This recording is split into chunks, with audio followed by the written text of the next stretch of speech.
So I'm gonna grab some of the moisture that's coming right from it, and look at my finger. It turns blue, of course, because it tells you how cold it is. It's actually getting really cold. Today we're gonna bring an air cooling fan, and it's pretty hot out there today in California. It's about the 90s, I would say. So today we're gonna actually bring something fun, easy to set up. Now, if you guys don't recognize it, this is a little swamp fan. They call them swamp fans back in the East Coast, on the Midwest, you know. So we're gonna actually test this out and see how much cooling comes out of it. So let's open it up and see what you get when you get something like this. Just to let you guys know, the vendor was kind enough to send this out for us for review. So let's take a look at it. All right, so what you get is you get the instructions, first of all.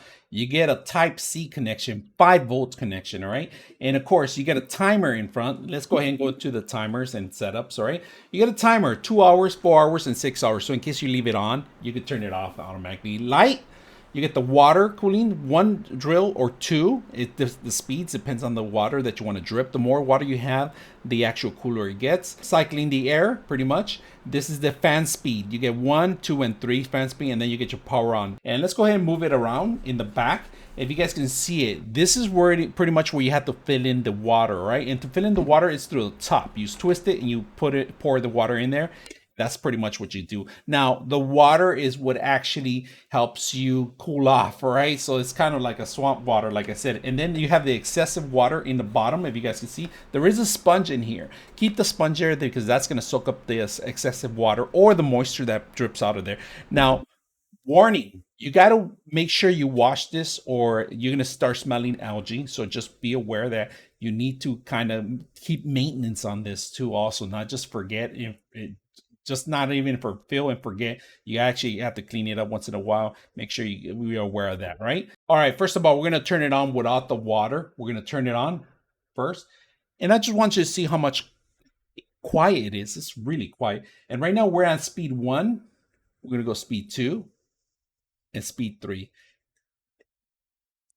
You don't hear it at all. And of course, you get all this stuff. The lighting, let's turn on the light. If you guys can see the LED light, let's turn off the lights around here. All right, we're going to turn off the lights just so you guys can see the lighting. The lighting goes in here, and you can see the LED lights changing, interacting. So that's not bad. You could turn it off and turn it back on. And then, of course, you have your timer in here if you want to set up timers. Right now, we're on speed 3, and it's really minimum. You can't hear it very much. And, of course, you have the light, a padding in the bottom, so you could set it up anywhere. And it kind of elevates a little bit, so that's not bad. And then we set it down. We hit the rotation button. Look at the rotation button. I'm going to set it up where you can see the rotation button. And this is pretty much, it gives you a 45-degree angle where it spins.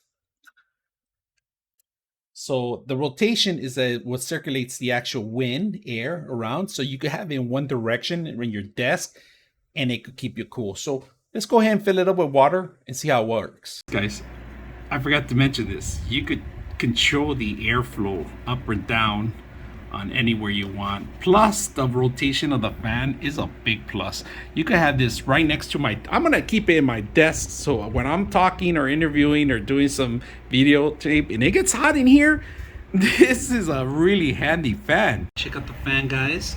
If you guys notice, this is what's happening. All the water is dripping down and it goes into that little sliver area, right? And it collects by the sponge, all right? Just to let you guys know, the way you have to maintenance this, let's bring this forward a little bit more.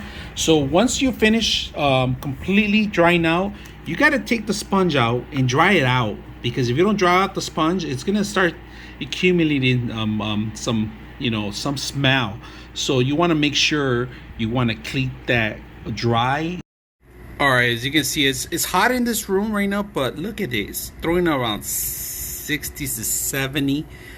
There's some cooling area here on this part of it. Of course, right now we do have the water on the back of it. Let's see the water in the back. You can see the water, how cold it is. But the colder you get water, of course, like I told you, the faster it's gonna throw out some more cooling air. You can see some moisture building up already on it, and all the moisture goes to the bottom. And you can see the water here, moisture on it, if you guys can see that. So look at the difference between me and the actual thing. So I'm gonna grab some of the moisture that's coming right from it, and look at my finger. It turns blue, of course, because it tells you how cold it is. It's actually getting really cold. My hand is around 80 degrees, but right there is around 60, 70. Look at that.